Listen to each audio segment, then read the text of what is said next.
你以为这是蜈蚣，错了，它叫油盐。你以为油盐是害虫，大错特错，它是你家里最凶猛的猎手。你家的蟑螂、臭虫、蜘蛛全是它的口粮，你花钱买杀虫剂灭它，等于亲手给蟑螂开了笼子门。更恐怖的是，这东西在地球上活了4亿年，比恐龙早出现整整1.5亿年。三叶虫陪它活过，三叶虫没了，它还在你家厕所蹲着。地球5次大灭绝，它1次没死，然后今晚它死在了你的一声尖叫和一双拖鞋底下。你杀死的不是一只虫，是4亿年的进化奇迹。当你觉得自己刚搞定了一件大事，关上灯倒头就睡，可没过几天，家里的蟑螂开始一只接一只的冒出来。这不是你倒霉，而是那个每天夜里替你巡逻的猎手已经被你亲手拍成了一滩碎片。油盐到底有多能打？先甩一个让你后背发凉的数字。它在墙面上，在天花板上飞奔的速度跟在地板上几乎没差别，1秒钟能窜出去将近40厘米。等你的拖鞋抡到半空，它早就一头扎进墙缝不见了。这不是你反应慢，是它快得根本不讲道理。更让人崩溃的是，你这辈子可能都别想拍中它。它身上那对长长的触角和细腿，对空气里的一丝震动都敏感到离谱。你的手掌还在下落的途中，它就已经捕捉到了那股扑过来的气流。一个转身钻进缝里，你最后拍到的多半只是一片冰凉的墙。在这里我要纠正一个错误说法，不少人坚信油盐的30条腿每根末梢都藏着毒针，但真相是油盐的毒跟腿没有一点关系。它真正的杀气是脑袋下方那一对由前足进化而来的毒颚。捕猎时，它先甩开长腿把猎物死死缠住，再用毒颚狠狠扎进去，毒液一灌，对方几乎瞬间瘫软。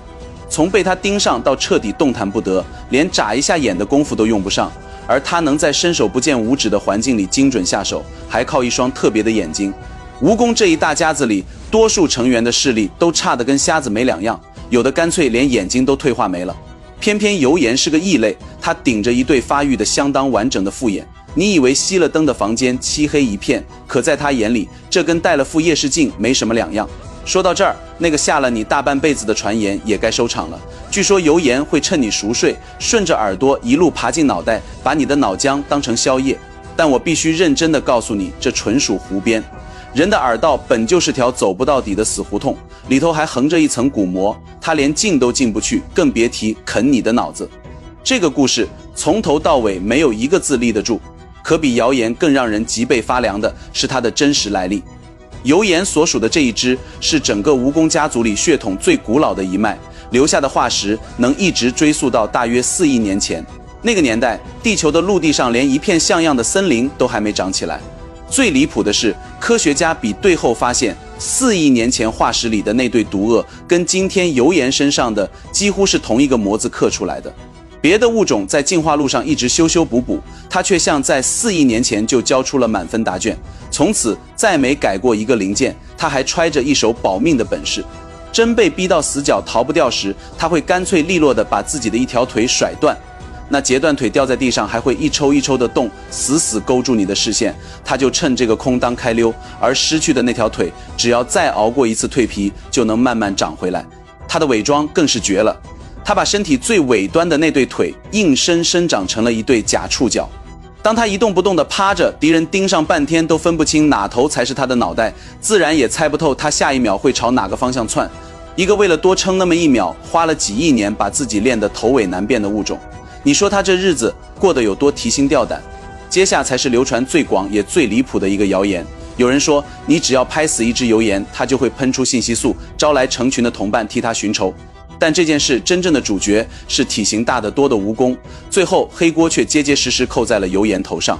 真正能引来一大群的，从来都不是他的尸体，而是另一个你未必愿意承认的事实：你家凭什么会冒出油盐？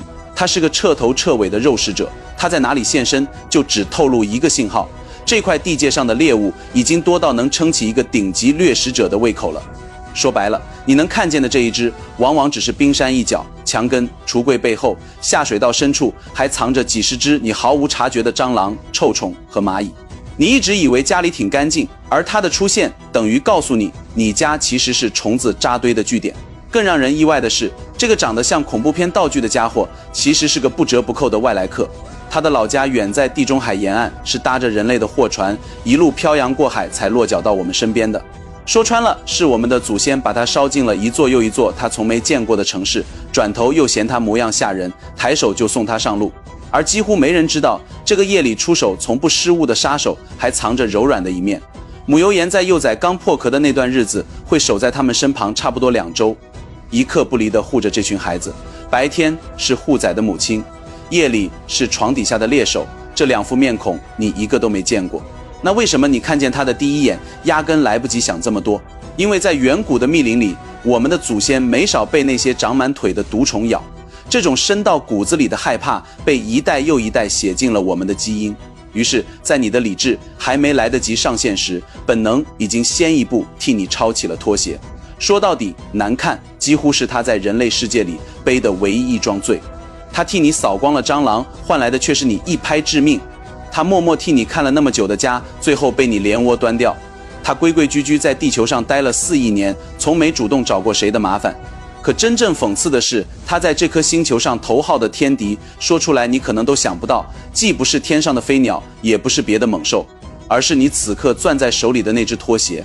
所以下次再撞见他，你大可以害怕，但请在拖鞋落下之前先停那么1秒钟。他对你真的没有任何敌意，他做错的无非是没能长一副讨喜的模样。如果你看了这条视频，下次在墙角和他狭路相逢时，你会照旧抄起拖鞋，还是愿意悄悄放他走？